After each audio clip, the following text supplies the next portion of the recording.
Mile stone മേക്കേഴ്സിന്റെ കൂടെ ഈ ഒരു ഇവന്റ് കോർഡിനേറ്റ് ചെയ്യാൻ പറ്റിയതിൽ ഒരുപാട് സന്തോഷമുണ്ട്. 12-12 എന്ന് പറഞ്ഞു കഴിഞ്ഞാൽ EGD ഗോൾഡൻ ഡയമണ്ട്സ് ഇത് 25 years ആണ് നമ്മളുടെ ഈ ഒരു ഫീൽഡിലുള്ളത്. നമുക്ക് കായംകുളം ഉണ്ട്, ചങ്ങനാശ്ശേരി. സോ നമ്മൾ തേർഡ് ഷോപ്പ് എവിടെയെന്ന് ചിന്തിച്ചപ്പോൾ ഫസ്റ്റ് നമുക്ക് മൈൻഡിൽ വന്നത് കൊച്ചിയാണ്. കൊച്ചിയിലോട്ട് വരണമെങ്കിൽ എന്തെങ്കിലും ഒരു സ്പെഷ്യൽ ആവണം എന്ന് നമുക്കൊരു ആഗ്രഹം ഉണ്ടായിരുന്നു. സോ ഞങ്ങളിപ്പം ഏറ്റവും കൂടുതൽ അറിഞ്ഞതെന്ന് വെച്ചിട്ടുണ്ടെങ്കിൽ ജ്വല്ലറിയിലെ എല്ലായിടത്തും 7 o'clock ആകുമ്പോൾ ഷോപ്പ് അടയ്ക്കുന്നു. കൊച്ചി എന്ന് പറഞ്ഞാൽ 7 കഴിയുമ്പോഴാണ് ലൈവ് ആവുന്നത്, ഓപ്പൺ ആകുന്നൊക്കെ. അതെ. അപ്പം അവർക്ക് അങ്ങനെ ഒരു ഓപ്പർച്യൂണിറ്റി ഇവിടെ ഇല്ലാന്ന് അറിഞ്ഞപ്പോൾ ഞങ്ങൾ കൊച്ചിയിലോട്ട് ഈ ഒരു കൺസെപ്റ്റ് ആയിട്ട് വന്നു. സോ ഒരുപാട് സന്തോഷമുണ്ട് കൊച്ചി അത് ആക്സെപ്റ്റ് ചെയ്തതിന്. തീർച്ചയായിട്ടും നല്ല റെസ്പോൺസസ് ആണ്. അതെ, നല്ല റെസ്പോൺസ് ആണ്. Thank you so much Kochi.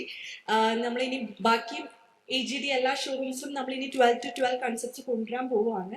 തീർച്ചയായിട്ടും അപ്പൊ നമുക്കെല്ലാം ഭയങ്കര യൂസ്ഫുൾ ആണ്. കാരണം ഷൂട്ടൊക്കെ കഴിഞ്ഞിട്ട് if you want come and purchase this is the best option we can have right here in Cochin. അതെ, അത് മാത്രമല്ല the first time ever in jewellery ഹിസ്റ്ററിയിലെ EGD ആണ് അതൊരു ബെഞ്ച് മാർക്ക് ആയിട്ട് ചെയ്തിരിക്കുകയാണ്. തീർച്ചയായിട്ടും അപ്പൊ മൈൽ സ്റ്റോൺ മേക്കേഴ്സിന്റെ വേദിയിൽ തന്നെ അതൊരു മൈൽ സ്റ്റോൺ ആയിട്ട് നിങ്ങൾ കൊണ്ടുപോകാൻ പറ്റട്ടെ എന്ന് വിഷ് ചെയ്യുന്നു.